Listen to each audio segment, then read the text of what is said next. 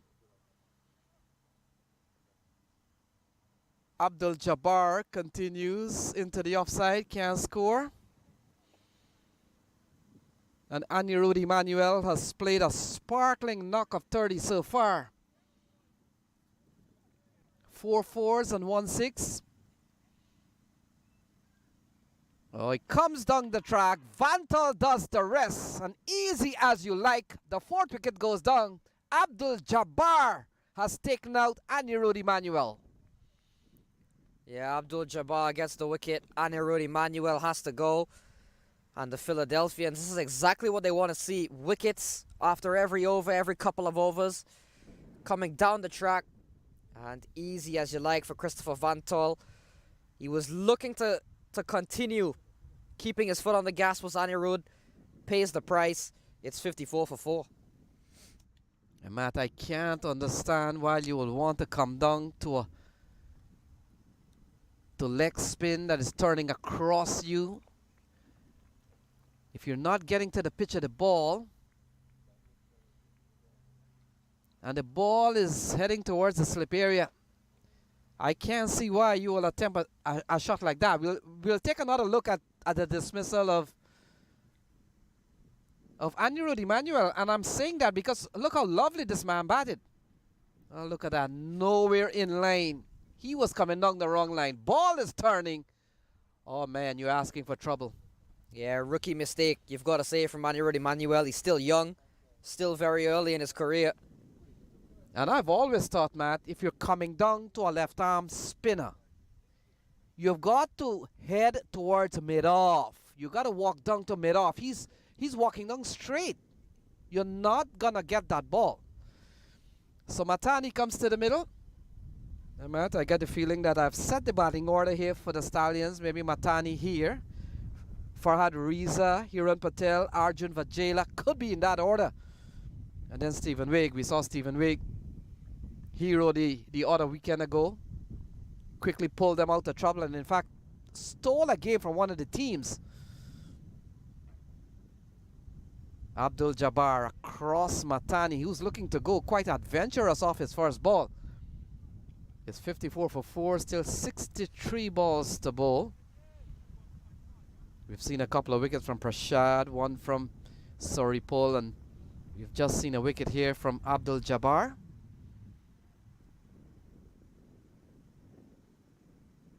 It's a game that the Philadelphians will first of all have to win, Matt. Have to secure 2 points, and then of course how quick they can finish the chase. That will be the question here to be answered this afternoon. In the air, Abdul Jabbar calls for it, takes it off the bubble, and another wicket goes down. Matani gone cheaply. It's 54 for 5. Yeah, and the Philadelphians are rolling here again. Had a bit of momentum to the Stallions with Anirudh, but now wickets are continuing to fall at regular intervals yet again. Abdul Jabbar settled under it, juggled it a bit in the end, but held on, kept his eyes on it, didn't panic. You look at this one, it went a long way up in the air. And right there, gotta get it. And he did. Abdul Jabbar with the catch. Dubbed 2 wickets in the over, hasn't conceded a run. So it's 54 for 5. Actually, that stumping was a wide. Oh yeah. In fact, the stumping would have been a wide, so he has conceded a run, technically. But I'm sure if you get a man stumped, you don't really care if it was a wide. You've still got the wicket, especially given it was the big wicket of Emmanuel.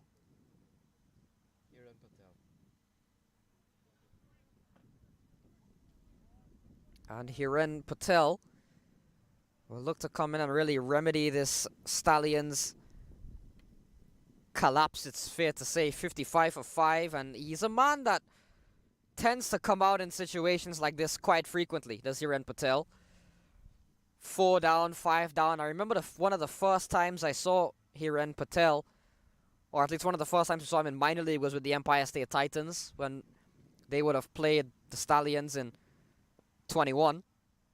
And the Empire State Titans, that was the year they made the semifinals. They were rolling. They had the Stallions in all sorts of trouble. And it was Hiren Patel who came in at the Howe Sports Complex that got maybe 30, 40 odd runs. Really took the game away from the Titans, as this one is angling down the leg side. We'll wait and see. Wides, 5 of them. So Abdul Jabbar was bowling good up until then, but just narrowly going down the leg side. And it races away for 4. For 5 wides, kept a bit low as well on Van Tol. Yeah, Van Tol was always going to be challenged there with the ball not securing any bunks at all. And so we've seen 6 of this over so far from Abdul Jabbar, 60 for 5. Hiren Patel, the man with a couple of slips in place. And off the back foot, strokes it up towards Jonathan Fu. So the 10th over comes to a close. Halfway stage is 60 for the loss of 5.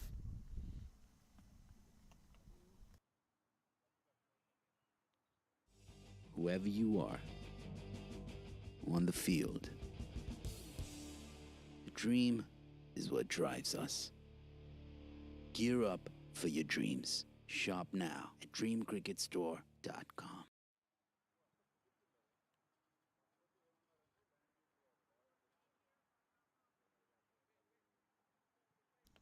So the captain, Jonathan Fu, comes into the attack, 60 for 5. And man, this is almost a perfect score. 10 overs gone, that's half. 60 on the board for 5. 5 is half.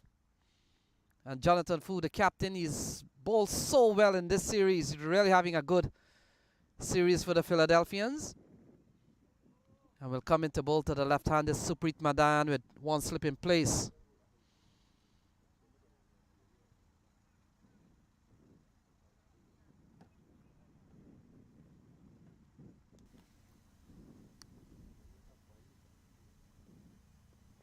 He gets a very good delivery with a lot of turn. Jonathan Fu, as experienced as they come, Matt. Yes, he is, and there's a reason he's been the captain of the Philadelphians for the last few seasons. Has led the side quite well in terms of performances, big appeal. And I'm looking forward to seeing how Supreet manages this innings, because he's 13 of 6. He's got himself off to a quick start, and what we've seen from Supreet as we look at this shout, getting the inside edge as indicated by Supreet himself, but any batsman in that situation will tell you they've nicked it. Yeah, I'm interested in seeing how Supreet goes about business here, because he's a player that is very brave. He looks to take the bowlers on. It doesn't matter the situation, at times it seems for him. He always looks to play his shots, and sometimes it works, sometimes it doesn't. Does he alter that game plan with 5 down, just over halfway in the innings, or does he continue to play that way? Does he fight fire with fire, or does he go a bit more conservative? Yeah, here is a batter that probably wouldn't stay bogged down too long. Hiren Patel, you talked about his exploit at the middle order a couple of years ago. He's always been a player that wants to get on with things. And yeah, you're right on that. With 5 wickets down, what license do you have to really go that way? Oh, he's bowled him. So Jonathan Fu has knocked the leg stump of Hiren Patel back, and is 61 for 6. Jonathan Fu strikes. Yeah, Jonathan Fu. Is there anything that this man cannot and does not do? Comes in with the ball, makes an impact almost immediately. Look at that, a rip-up of a delivery. Hiren Patel comes and goes after facing 4 balls. He departs for naught. It's 61 for 6.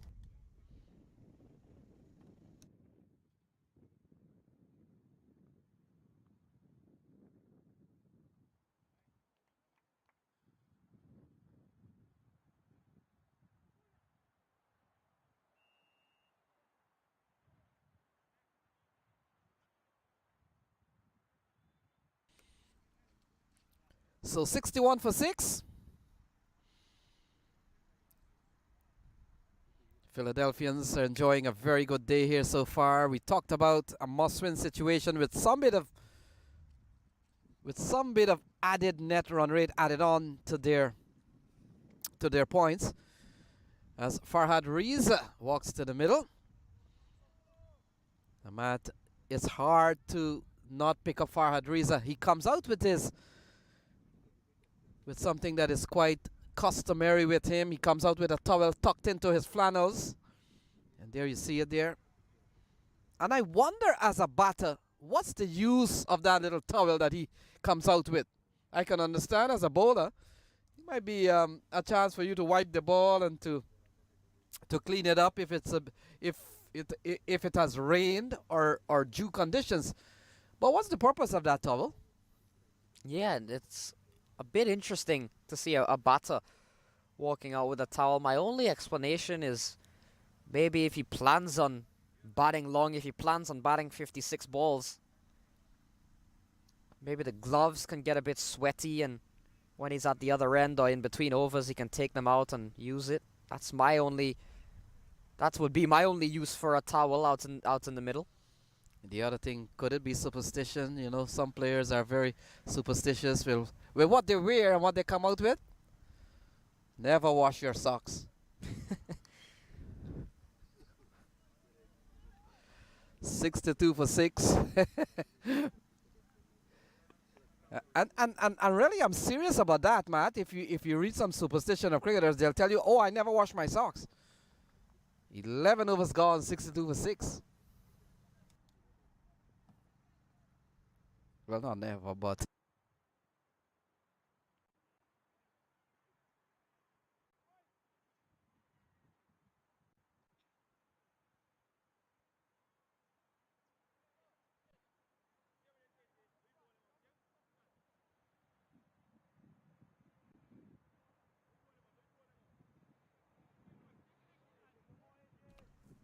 So 11 overs gone, 62 for 6. Abdul Jabbar, 2 for 10. Has picked up the wicket of Matani, has picked up the wicket of Emmanuel. 2 big fish. And will come into bowl to Farhad Riza. During the course of the break, I took a walk to the dog park, and I was observing the dogs playing in the park, and dog owners and pet owners will throw balls to them or throw the ball to run away. It's a game that they call fetch. And this one down the leg side. Not a good day here for Vantal. And second 5 wides we've seen in short time. Goes down the leg side. Gone for 5 off the bowling of Abdul Jabbar. 67 for 6. Yeah, it's really plagued the Philadelphians. It's really plagued the Philadelphians. 16 extras, 14 of them wides, and it's been a problem throughout the tournament. Especially on the east, as soon as you angle down the leg side, it's really been problematic for the keepers, especially with the outfield as well. As soon as you get down the leg side, sometimes it might keep a bit low, it might bounce up a bit on the keepers and they might miss, and then the outfield is so quick, you've never got a chance to recover. So I'm continuing my story. I was over at the dog park observing how the pets play, how the dogs run. And one of the things I've noticed is that whenever the pet owners throw a ball to the dogs, and I got to tell you, first of all, you're throwing the ball to the dog, running the wrong way. The dog runs, and you're behind the dog. You're throwing the ball. But it's amazing how a dog picks up bounce, judges bounce, and it very little. Once the ball drops on the ground, the dog picks it up. And I'm saying to myself, if I were to probably select an animal team, an animal 11, I said to myself, well, the dog will have to be out in the field. The frog will have to be behind the stumps, because the frog, when you look at the frog, he's already ready to keep. And I want a horse, like a Stallions, ball cut away into the offside. And they go through for 1. I want a stallion as a horse, as a fast bowler. And I want an elephant to be my pinch hitter, to really hit towards the end. And you can probably tell me who else you've got in your animal lineup, Matt. I know for sure I've got an eagle as the umpire, because they tell you eagle has sharp eyes. And even the edges, I think the eagle might be able to pick up. better than Meher and Colin Edwards, no disrespect. Maybe an owl as the head coach. They always say owls are very wise. That could be your tactician, your head coach. Yeah, ball that beats the outside edge of Farhad Reza, 69 for 6. What would your spinners be? I got to figure that out. Now you caught me by surprise, but definitely I put my dogs out in the field. Any ball, they judge bunks pretty well. And like I told you, they're running the wrong way. And I'll tell you a story out of Rhode Island a couple of years ago, many years ago, but till 12 gone, 69 for 6. Wait until you hear this one.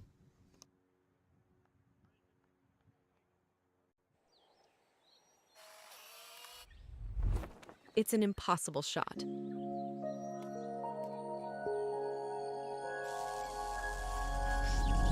Sometimes creativity and innovation are all it takes to achieve the impossible.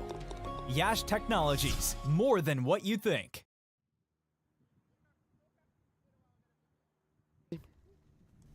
So 69 for 6. Matt, our good friends in the com box here, Mr. Ali is telling us that the chickens can be very good swing spin bowler. They make very sharp movements. They get a little bit erratic, and that's what you want as a bowler. But just coming back years ago, many years ago, when we used to play local cricket, we had gone to Rhode Island, a place in the northeast, and we went to a ground that was very bushy, and we went there, and there was a dog called Henry, and they told us this dog is so amazing that he comes to the ground. It's a German Shepherd.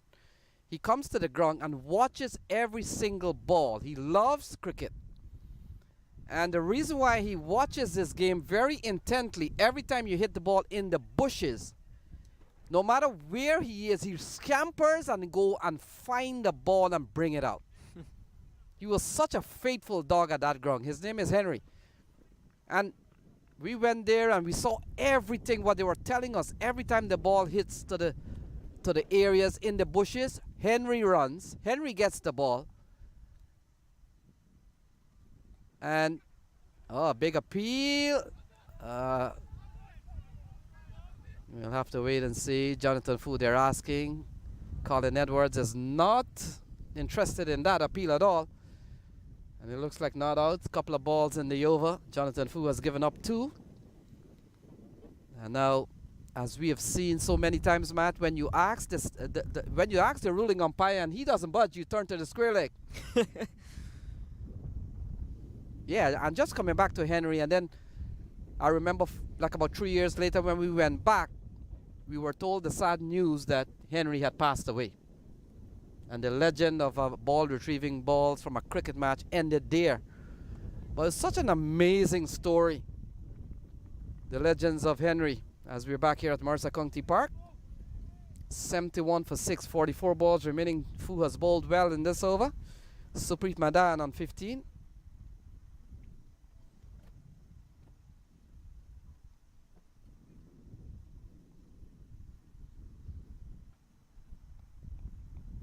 Along with Farhad Reza, they will have to post something of substance here. The problem is, for the Stallions, Matt, they've got a couple more games after this one. Tucked away, that's a lovely shot from Madan, running up towards backward square. Islam comes in. And so that's a little bit of cushion for the Stallions. They've got a couple games coming up next week. Yeah, but there certainly won't be easy ones coming up against the runners-up from last year, the New Jersey Somerset Cavaliers.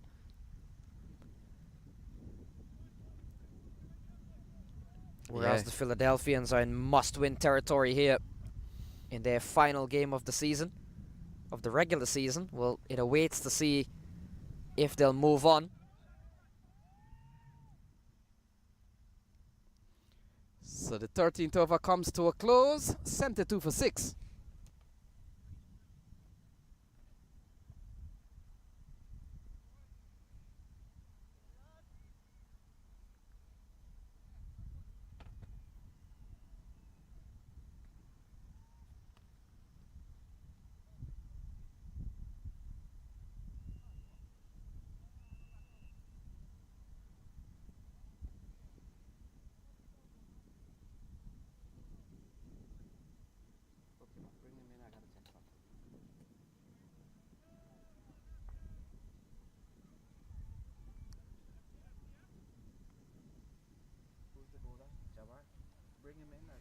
So Abdul Jabbar, 3 overs, 2 for 17. And he will bowl out his 4 all in a row.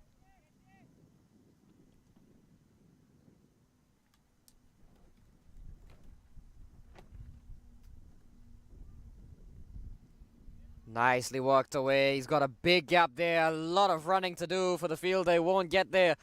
So Supreet, clever as always, picks up a boundary. Yeah, lovely shot. Just guiding the pace of the ball into open areas, and it's gonna run away for 4. We talked about this Mercer County facility, Matt. It has gotten better in the last couple of weeks, and this year we talked about how quicker the outfield has gotten. So some improvements here from 2023. And we're hoping probably in 2025 it gets even better. It will be the last game of games here. The last time games will be played here in this 2024 season. The competition goes to Glenville in Schenectady, and then of course we're down to the playoff. Farhad Reza comes back into strike. Matt, we talked about a bit earlier on that this year's minor league, we're missing the Caribbean players because of CPL, and for one, we're missing some of the Canadian players who have been picked by the Canadian team for the League 2 series. And then we talked about the fact that these League 2 games have now been added on with some T20 International, and I think that makes good sense. While the team is in the country, they have some triangular T20, as we're seeing from the Canadian, Oman and Nepal stuff in Toronto. And so players from Canada, for example, Saad Bin Zafar from Somerset Cavaliers, would be missing the remainder of the minor league series. And also we had heard that Aaron Johnson might have been coming here, dead ball. And so all that will have to be shelved for the time being. We've seen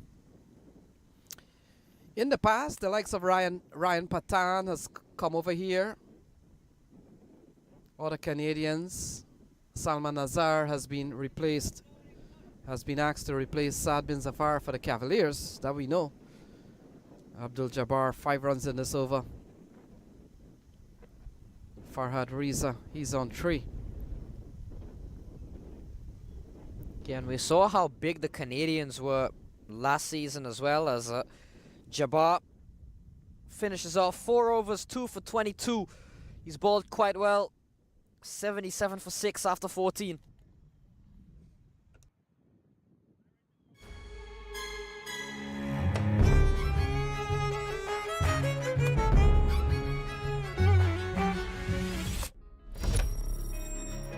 Even the best in the business needs a strategic partner to help them win.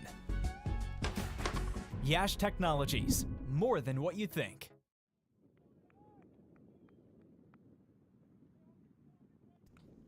Okay.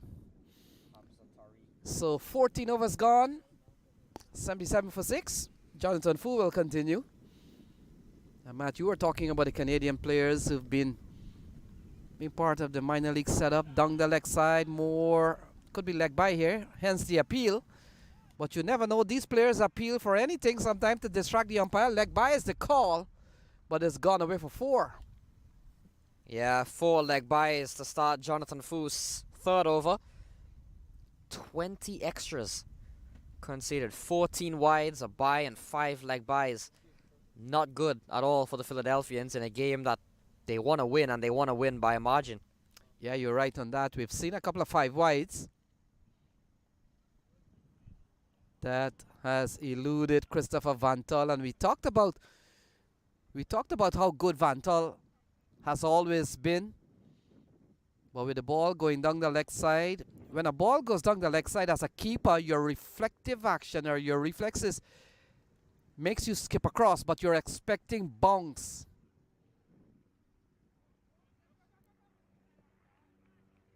Could be another leg by here. In fact, a single off the bat of Supreet Madan.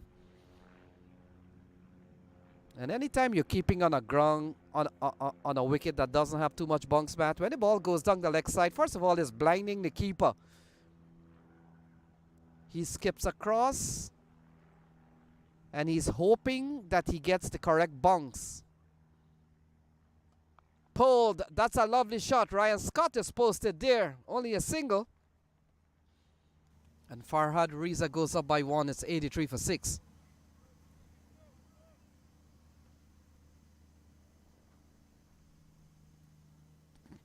So Madan has played a good hand here so far, 22 of 18. Has slowed things down a little bit compared to how he started.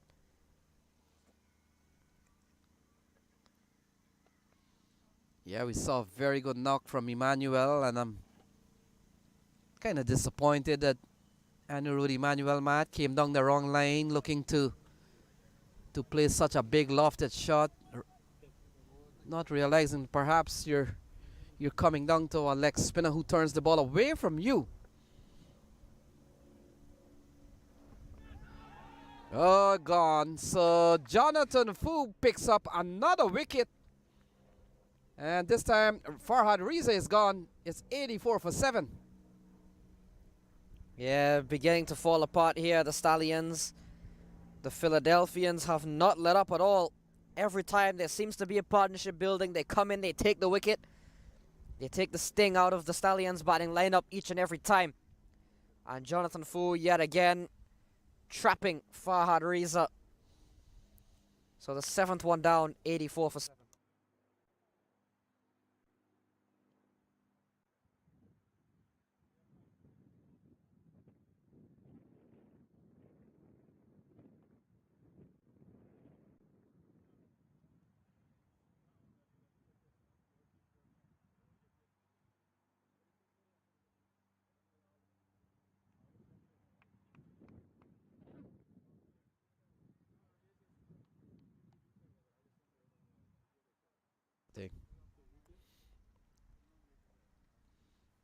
Yeah, so 84 for 7.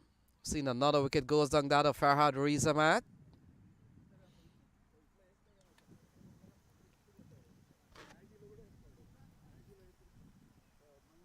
Yeah, looking to pull is Farhad Reza. Yeah, height. Yeah. Struck him quite high, but again, you just got to keep in mind that the lack of bounce or the variable bounce will certainly play into the decision. Matt, I'm gonna engage you in a little bit of discussion here, and let me pick your brains a little bit. I would love to see the international DRS Hawkeye system installed here at Mercer County, and the reason why I'm saying that is that every time I look at Hawkeye, every time I look at the DRS system, is a perfect bounce I always see. Doesn't ball keep low at the international level? I've never seen Hawkeye showed me a ball tracking where the ball keeps low. I want to bring that system at Mercer County Park. Yeah, it's certainly a very interesting debate when it comes to how reliable actually is DRS. Especially, as you mentioned, in conditions that aren't absolutely perfect, which really you won't find in many places. Everywhere you go will have their own unique conditions. I would love So to have one system implemented worldwide is kind of a difficult thing to do. I love the people from Hawkeye who's listening. If they're listening, bring your system here at Mercer County Park. And let's test the system here. Because every time I've looked at Hawkeye, that judges the bounce and the trajectory of the ball, the path of the ball, I've always seen a perfect bounce. My question is, doesn't any of the international pitches keep low? Big appeal, and Deveshwari Prasad is disappointed. Looking for that third wicket is Prashad, asking the question.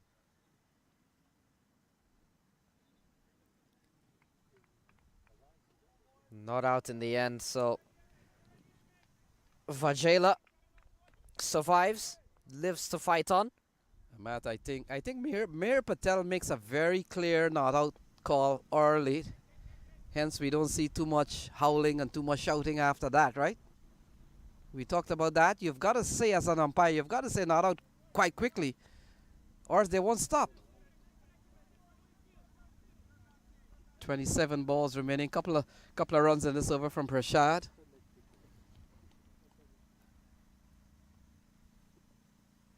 Madan has batted well for 24. You'll have to probably stay towards the end. Yeah, wanted Vantal runs out from behind the stumps, and one of the rare times you'll see we could keep up without any hat or cap, Matt. He's opted to customary to push the cap into the trousers. Another technique we see the wicketkeepers do this here, Matt, especially towards the last ball of the over, to field with one glove and get ready to have a throw into the offside. Supreet Madan remains on 24. It's 88 for 7. 15 over gone. In fact, 16 over gone. So 16 overs gone. It's 88 for 7.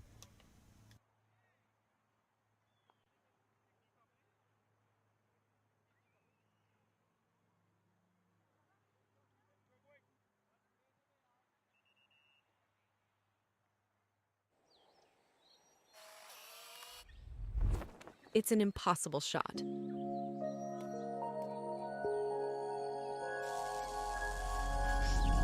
Sometimes creativity and innovation are all it takes to achieve the impossible.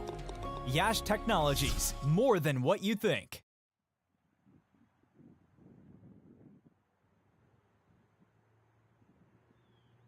So Jonathan Fu will continue the captain, Matt. 2 for 8. He's bowled well. 3 overs for him. He will finish up here. 88 to win from, 88 for 7 on the card. And we talked about, you had asked me a question. I gave you a number, but you never responded. That you're asking me how much Philadelphians will be comfortable chasing to up their net run rate. And I said 90, I said 100. And the reason I said that is because the Philadelphians is one team that you don't have to switch around the batting order at all. You'll send out Ryan Scott and Vantal, and you're good to go. Yadrama 3, and you're good to go, you'd say? Yeah, I mean, Vantal and Ryan Scott for sure. But yeah, you just said Bhaskar Yadaram at 3. I wonder how badly, depending of course on the total that's set here, I wonder how badly the Philadelphians will want to chase this down. I wonder how much net run rate. As we see a big strike here, that's gone a long way from Arjun Vajela. It's gone all the way for 6. So a big hit from Arjun Vajela. They'll need a few more of those towards the end of this innings, will the New Jersey Stallions. Yeah, that's a massive hit at a time in which we are talking about containment. Well, that's a lovely shot from the young Arjun Vajela. He's really picked it up well and struck it far. Into the onside, looking for a couple of runs. Fielder gets onto the ball, Abdul Jabbar. And he picks up a couple of runs, and not too sure if we can take a look at the return throw from the keeper. And I want to think Vantal is really having an off day. The throw came in and Vantal hasn't picked up the ball yet. Very unlikely him. And every sportsman from time to time, look at that. Guided away. That's a lovely shot from Arjun Vajela. Picks up another boundary. 100 comes up for the Stallions, and it comes in the 17th over. 100 on the board. Yeah, just guided it down, did Vajela. Gets 4 more. So an expensive over, an expensive final over here from Jonathan Fu. Has conceded 12.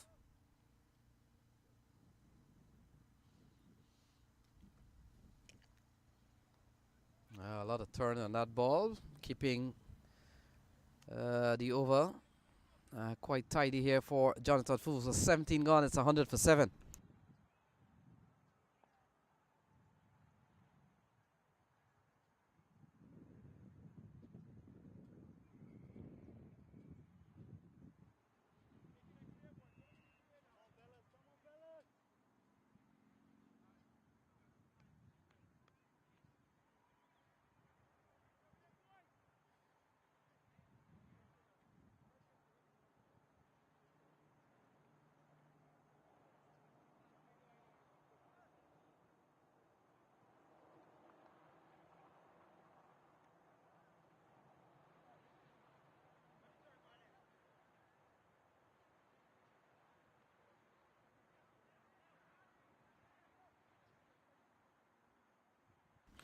So Bhaskar Yadram comes back into the attack mat. 2 overs, 1 made, none for 2. He's been quite tidy at the top. And he comes in here, will come into bowl to Suprit Madan. Madan came out at number 5. And he's batted well. We've seen a fine knock from Emmanuel at the top of the order. In fact, Emmanuel batted at 4. And he got 30 as we come down to the last 18 balls. 100 on the board here for the Stallions. And we talked about the Stallions on 10 points along with the Cavaliers. They're on 10 points. Philadelphians, they're on 8, sorry. So 8, 10, and 10. And 3 of the top teams in the tournament in terms of points. Engaged. Oh, that's well played from Suprit Madan. And that has gone away for 4. Yeah, good shot. Nicely played from Suprit Madan.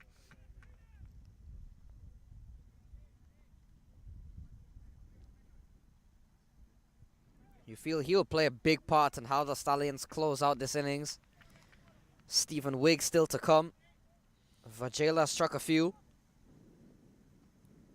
Yeah, we were kind of expecting Stephen Wigg to come in front of probably Arjun Vajela, but you can't complain. Vajela has struck the ball a couple of times. And so you can't complain. You bet your bottom dollar that if a wicket falls here, I'm pretty sure that Stephen Wigg, the hero of a couple of matches ago, Matt. 105 for 7. We've got 16 balls remaining. Bhaskar Yadram, he's been such an important addition to the squad this year, and boy, has he worked every resource that has been invested into him.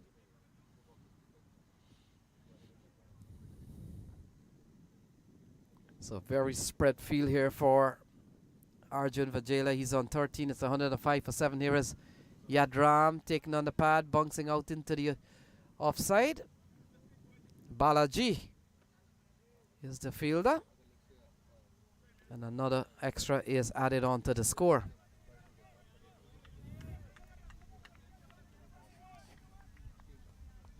So 106 for 7. A big 15 balls remain here for the Philadelphians. They passed that score that you wanted. And they've still got 15 deliveries to go to add to this 106 of the Philadelphians. Will look to really repair some of the damage here caused by Madan and Vajela. This one is in the air. And it's been put down. Of all people, Ryan Scott has run in, gotten hands to the ball, and put it on the turf. Yeah, might have, Matt, I want to think Ryan Scott might have been distracted by the fielder running close to him. Many times you'll see this in cricket. You're put off by someone in the vicinity. No one wants a collision, but he's floored it. A play and a miss, and the ball goes through to Christopher Van Tol. We'll take a look at that again.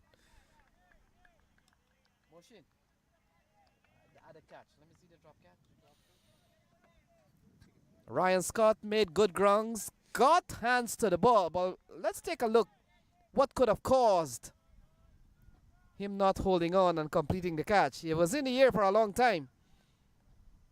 And look at that, one of the fielder in the vicinity. I would want to think that sometimes those things throw you off, Matt. Into the offside, Madan picks up another run. And that will complete the 18th over. So 18 gone, it's 109. 109 for 7.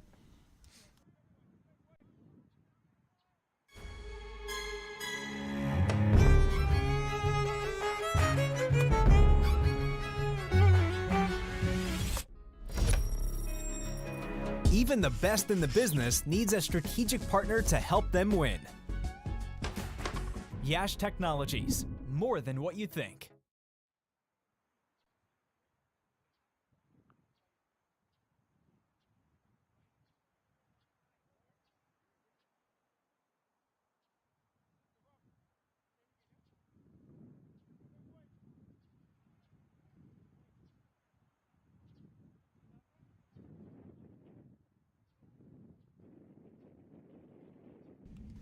So Saripul Islam will get the 19th over. Devishwari Prashad has got 1 over to go, but they've decided to go with the young Saripul. Matt, you were asking me earlier on what score the Philadelphians will be looking for if they got to hunt or track down a better net run rate, but it's 109 for 7 with a couple of overs remaining. You get the feeling that we're going to see about 15 more runs. We could see about 15, 20 more runs. So if you're talking about 125, it becomes a match. And first of all, the Philadelphians will have to win this match. They will have to secure that points into the hands of Swarna. He takes the catch. And Madan innings comes to a close, holding out in the deep. Another wicket goes down. 8 down for 109. Made that look a little more difficult than it should have been, did Sivaram Swarna, but held on in the end. So Saripul Islam off a low full toss gets the breakthrough. You can see Swarna just then had to get forward. Did quite well in the end. So 109 for 8 as Madan falls for 32.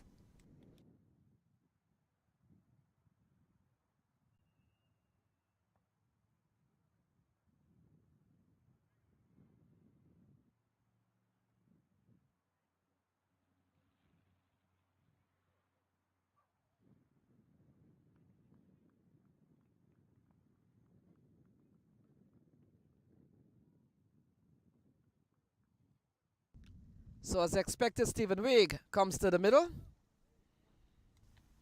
Matt, we saw him a couple of matches ago. Took a game from a team, and I can't remember the team. My memory is so bad.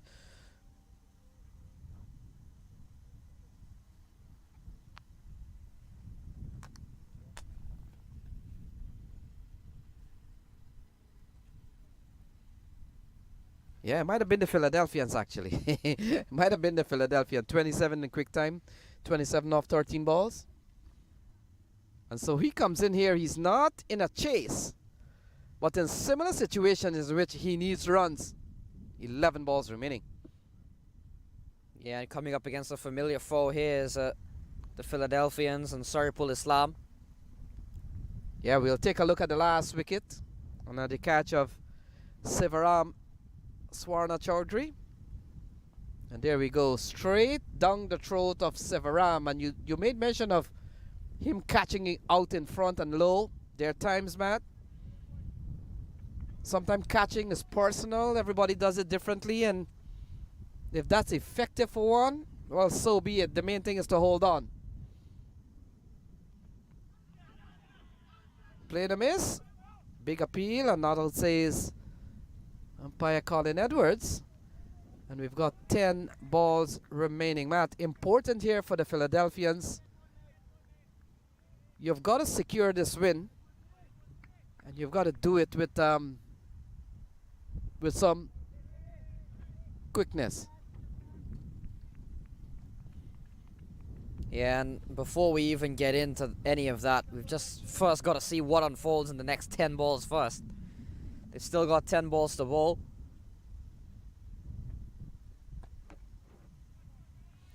So Wiggin to the offside. Javin Thomas, has he fielded his first ball? We didn't talk about Javin Thomas, man. New addition to the squad. Gonna bat in the middle. Man who's no stranger to minor league. He's been with the Empire State Titans. I thought he was with the New England Eagles at one time, and here he is with the Philadelphians. So he's made a trek. Big edge. That's a brave shot, and you're rewarded for it with an edged 4. Yeah, Arjun picks up another boundary. Edged away, and if Christopher Van Tol at full stretch can't get to it, no one will. Well, you made mention of Van Tol, and I got to tell you, oh, look at that. Barely got by the glove of Christopher Van Tol. I got to tell you something about Van Tol. I've seen him so many times. And whether he likes it or not, Matt, I'm going to say that his keeping has been off today. And every sportsman from time to time will have an off day. I think today is the off day here for Van Tol. Tugged into the onside, and at this stage you run the first runs very fast, but not so fast. He goes into the region of Prashad. How has the over gone so far?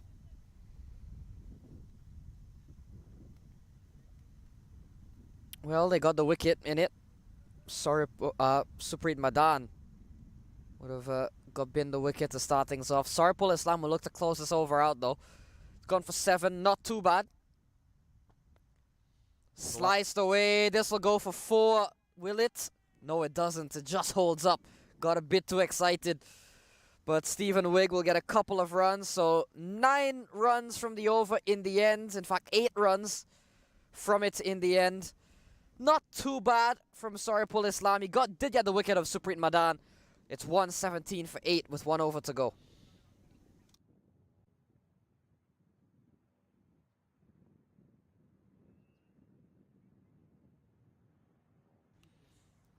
So we come into the last over. It's 117 for 8, Matt. And it comes at a time in which we have seen the power score on this ground in the earlier part of this season, Matt. At 125, 135. And now it becomes a situation where the last over remaining, Bhaskar Yadram will bowl the last over. And will come into bowl to Arjun Vajela. He comes into a more power score we have seen in the earlier part of this season here at Mercer County Park. Game on here.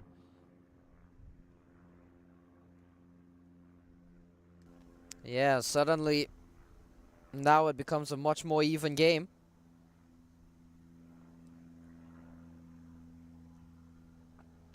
Smashed over the onside, and that's gone a long way, and usually when it goes long it goes far, and that's gone for 6. Yeah, big strike off the bat of Arjun Vajela, and a big way to start the final over here for the Stallions, all the way for 6. There's no easy game at the park when you come out here, Matt. If you go to some games and you find that the scorecard reads 86 for 8 or 86 for 7, it's not an early day. Down the ground. A lot of work here. They come back for 2. The throw comes in, strikes the stumps, and has gone. So Stephen Wigg has to go run out 124 for 9.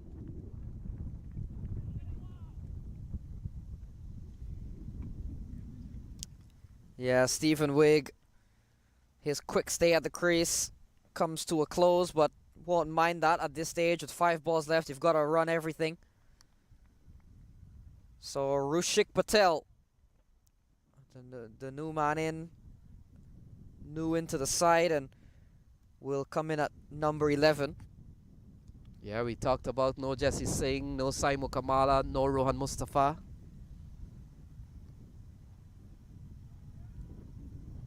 And so Rushik Patel will come and wait for the time being 124 for 9. Stephen Wade gone. 25 to Arjun Vajela. He's the man on strike. Attempting a couple of runs, and you're always happy to know that the man who's been striking the ball is still on strike, coming down to the last 4 balls here. Here is Bhaskar Yadram.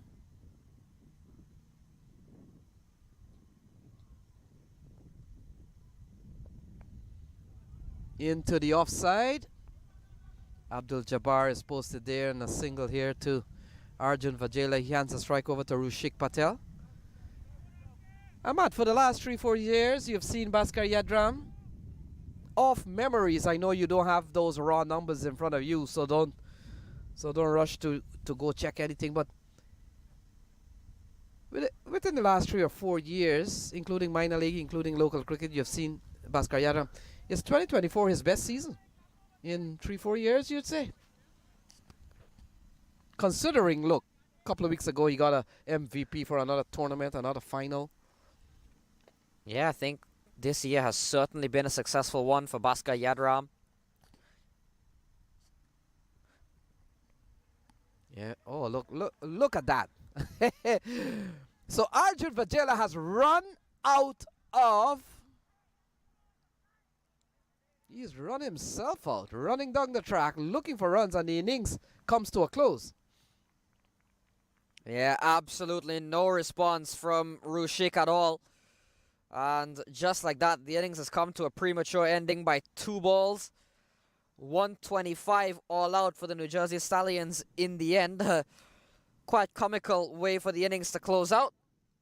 But it's 125 at the end. In fact, 125 all out after 19.4 overs. The Philadelphians will need 126 for victory. So we look at how things unfolded. Supreet Madan, Anirudh Emmanuel, and Arjun Vajela certainly the standouts on that card for the Stallions. Anirudh Emmanuel picked the Stallions up after a couple of early wickets. Madan and Vajela control the middle and back end. And you look at the bowling display, quite even. Suripul with 2, Devish Rai Prashad, Abdul Jabbar, Jonathan Fu each getting a couple of wickets. So wickets distributed quite evenly all around for the Philadelphians. 125 is the final score at the end for the Stallions. 126 is required for the Philadelphians. Can they do it? And if so, how quickly can they do it? Those questions will be left to answered after this.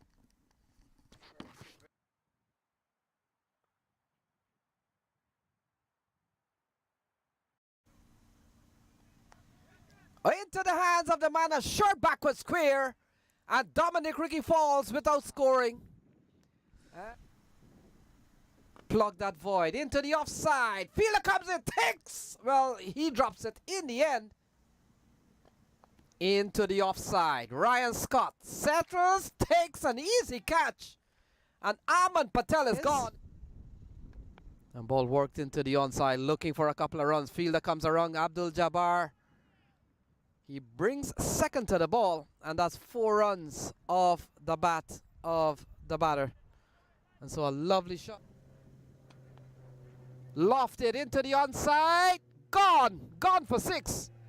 Lovely shot from Anirudh Sivaram Chaudhary, and this one steered into the offside. Good knock so far from Anirudh Emmanuel. And look at that, opens the face of the bat. He races towards the backward point area, and it's another boundary off the bat of Anirudh Emmanuel's 23 as a middle order player. Into the offside, beats the man, and that has gone away for a boundary off the edge. Time off or pulled away. That's a lovely shot from Anirudh Emmanuel. He's playing a knock here. The fans who's always made the trip struck low, and you're always in trouble when the ball keeps low. And Mustafa. Good strike over the head of Ryan Scott. All he can do is to watch up. And that's a lovely strike from Supreet Madan. 50 comes up. Oh, flicked away. More runs here for Supreet Madan. 10 in 2 balls to end the 9th. Oh, it comes down the track. Vantel does the rest. And easy as you like. The fourth wicket goes down. Abdul Jabbar has taken out Emmanuel. Yeah, Abdul Jabbar gets the wicket. Emmanuel has to go. And the Philadelphians, this is exactly what they want to see. Wickets after every over. In the air, Abdul Jabbar calls for it. Takes it off the bubble. Maybe 30, 40 odd runs. Really took the game away from the Titans, as this one is angling down the leg side. We'll wait and see. Wides. Oh, he's bowled him. So Jonathan Fu has knocked the leg stump of Hiran Patel back and is 61 for 6. Jonathan Fu strikes. Nicely worked away. He's got a big gap there. A lot of running to do for the field. They won't get there. Being part of the minor league setup down the leg side. More could be leg by here. Hence the appeal. But you never know. These players appeal for anything sometimes to distract the umpire. Oh, gone. So Jonathan Fu picks up another wicket. Want to chase this down. I wonder how much net run rate. As we see a big strike here, that's gone a long way from Arjun Vajela. It's gone all the way for 6. The ball yet. Very unlikely him. And every sportsman from time to time, look at that. Guided away. That's a lovely shot from Arjun Vajela. Points. Engaged. Oh, that's well played from Supreet Madan. And that has gone away for 4. They will have to secure that points into the hands of Swarna. He takes the catch. And Madan innings comes to a close, holding out in the deep. Big edge. That's a brave shot, and you're rewarded for it with an edged 4. Smashed over the onside, and that's gone a long way. And usually when it goes long, it goes far, and that's gone for 6. Down the ground. A lot of work here. They come back for 2. The throw comes in, strikes the stumps, and has gone. Yeah. Oh, look at that. So Arjun Vajela has run out of. He's run himself out, running down the track, looking for runs on the innings. 24 Minor League Cricket Championship presented by Yash Technologies.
So we're back for the chase.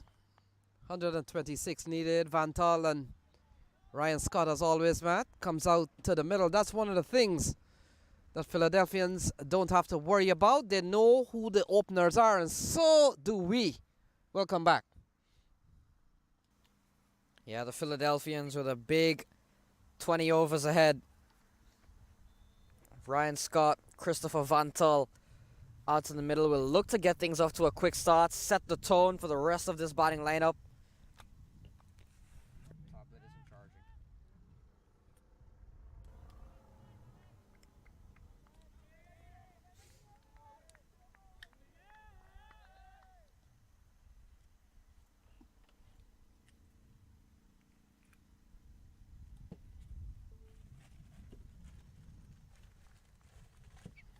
So Stephen Wigg will start the attack off for the New Jersey Stallions. Van Tol will be on strike. Ryan Scott at the other end. Here we go. 126 needed.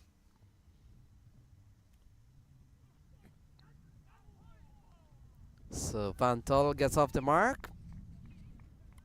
Edged into the second slip region, and looks like Dominic Rickey got a hand to the ball, couldn't hold on, and things are on the way here. The Philadelphians are one without loss. Ryan Scott comes in to strike.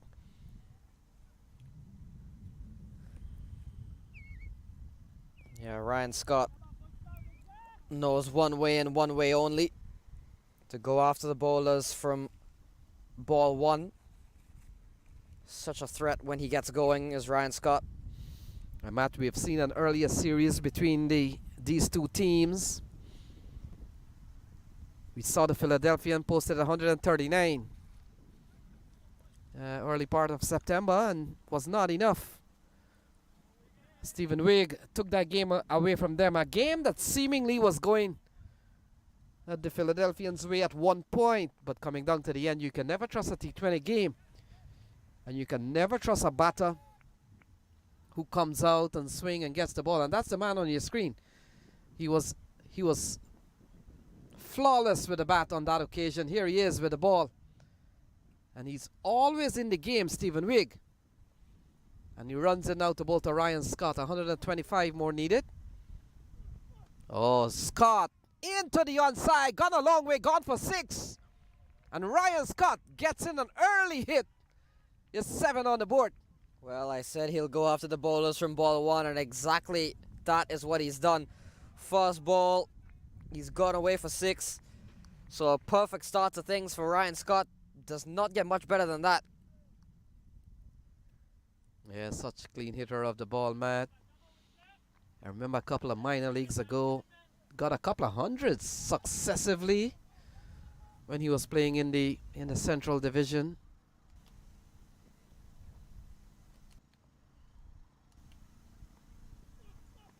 A good comeback delivery here. This is a good contest. It gives you a chance to assess the players probably on the level that they all belong and playing. Christopher Van Tol, Ryan Scott, and Stephen Wigg. And Matt, we've seen Stephen Wigg a couple of years ago was part of the U.S. setup. And I say setup because we understand he was part of the training squad at one time. Driven into the offside, and Van Tol has to get back in time, looking for a single, looking for his second run. It's not there. And essentially what we have seen 8 in the over so far. An even Steven over, probably favoring the Philadelphians. Yeah, that 6 from Ryan Scott will certainly be a big help. Get things off and running quite quickly. And we mentioned the Philadelphians will obviously look to win this one, but also look to do it in quite a convincing manner. Oh, cleaned him up. So Stephen Wigg strikes, goes right through Van Tol, made no height at all. And Christopher Van Tol, such a tall man, could not get down in time. And Stephen Wigg strikes the big wicket. Christopher Van Tol has been among the runs. Not today. He falls for 1. And the New Jersey Stallions strike and strike early. It's 8 for 1 as Van Tol goes. Yeah, nothing you can do with the delivery that never bounced. Take a look at that, and that's the value of bowling on the Storms. Ooh, what a ball, a ripper from Stephen Wigg, and he's taken out the big Van Tol. It's 8 for 1.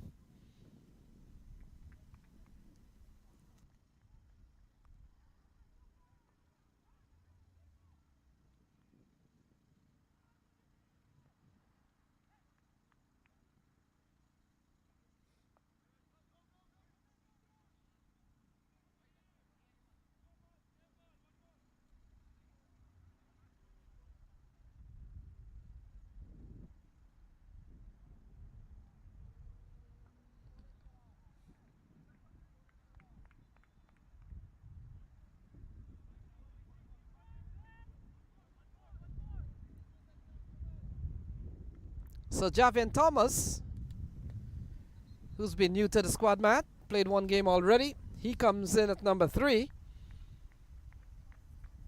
Now we talked about Javian Thomas, certainly not new to minor league cricket. And will come into bowl the experienced Stephen Wigg.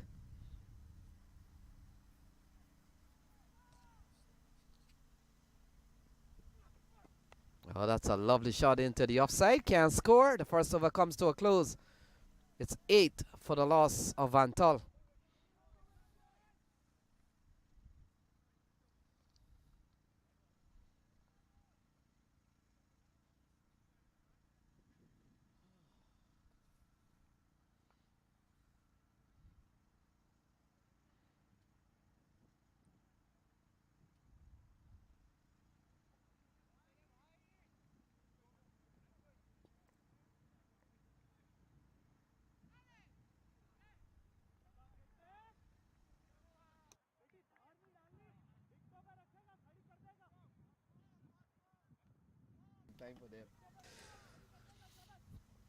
So 8 for 1. They've lost the wicket of Van Tol. Ryan Scott has played a lovely shot in the last over. They're gone for 6.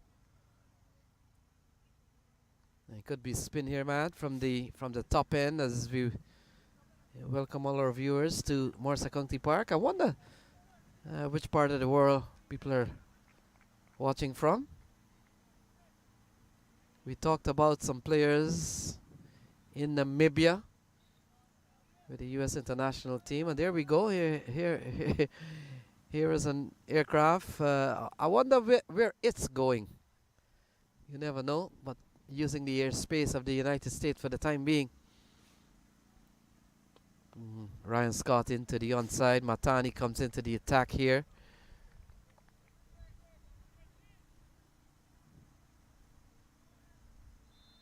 And he gives up the single, brings Javian Thomas. Man that comes out of Westbury onto strike. Still some ways to go. We talked about, in addition to Philadelphians trying to get a win here to give themselves a chance, and as this is their last game they'll have to do it with some bit of cushion, some bit of rapidness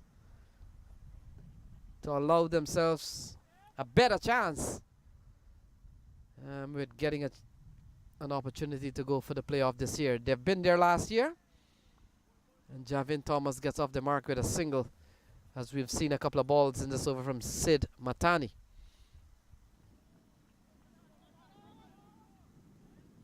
Yeah, the net run rate, looking at it, the Stallions are 1.45. The Cavs are 2.85. So the Somerset Cavaliers, I'm certainly helped by that century we saw from Chandrapal Hemraj yesterday. Ryan Scott pumps this one and gets away to the boundary. So 4 more to Ryan Scott. He moves along to 12. So a shorter delivery from Sid Matani. Off the back foot, dragged down and hammered away from Ryan Scott into the gap. Yeah, not a good looking shot from Scott. Couple of boundaries for him already, 1-6 and 1-4. It's the type of player that really scores quickly. Oh, look at that. Even a better shot this time over the onside. And that has gone for a maximum. What a cheer from the from the spectators that has come into the ground to see them play as always. Lovely shot from Ryan Scott, indeed. And there's the Philly fan stand. The Philadelphians, probably one of the most followed clubs, one of the most followed franchises around the East and maybe even around minor league cricket in general. A lot of fan support, as always, from the Philadelphians. Yeah, they've come in person. They met last year in Houston. They were there too, and the Philadelphians made the Super 8. And so they not only travel by car and by whatever means it takes them to get here in a couple of hours in the from the Philadelphia area, but they have flown and supported the team. Into the offside, Ryan Scott picks up another run. And Ryan Scott continues to bat the way Ryan Scott bats, and that is to get runs quickly. No Sachin Mailavarapu in this Stallions lineup today. So that's one less bowling option that they'll have to call on someone else. As we see an expensive over come to a close from Matani. 21 for 1 after 2.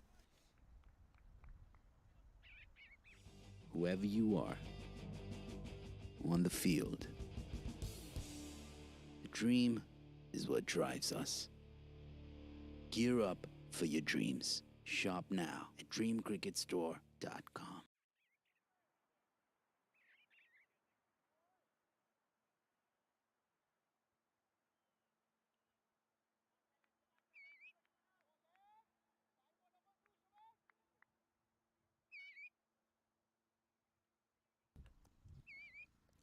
So 2 overs gone, 21 for 1. Ryan Scott, as you can see on your screen, he's got quickly up to 19. Javane has used up 3 balls. He's only mustered 1 so far. Stephen Wigg will continue. First over went for 8, picked up the wicket of Vantal. And we come down to 105 from 108 balls. We made mention that the Philadelphians, they are on 8 points. Stallions, they are on 10 points. Stallions have got a couple of games after this against the Somerset Cavaliers next week, but this is the final game for the Philadelphians.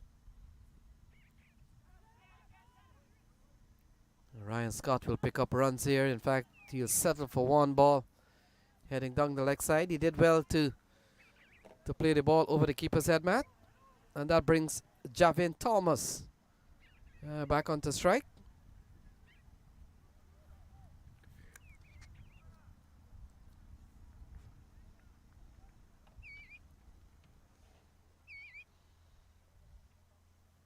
So this is the final game here at Mercer County Park. Pitch number 4, which has played host to this tournament this year.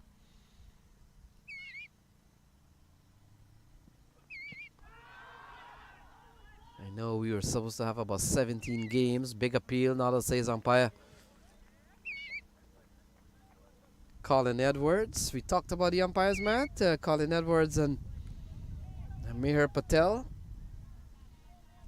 We've seen other umpires on the panel at this ground over time. We've seen the likes of Deepak Kate, Ritesh Patel, Brian Keane.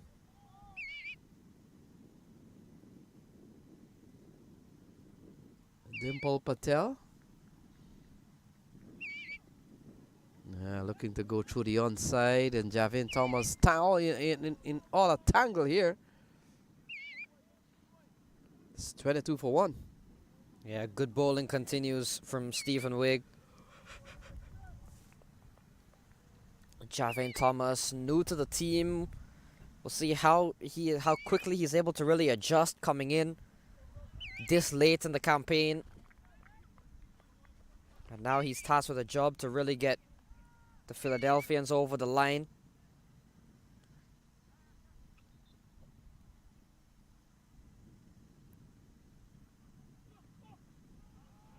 Yeah, big play and a miss, and the ball eludes the keeper here in Patel, and this gap through for what could be a bye. Bye is the call from umpire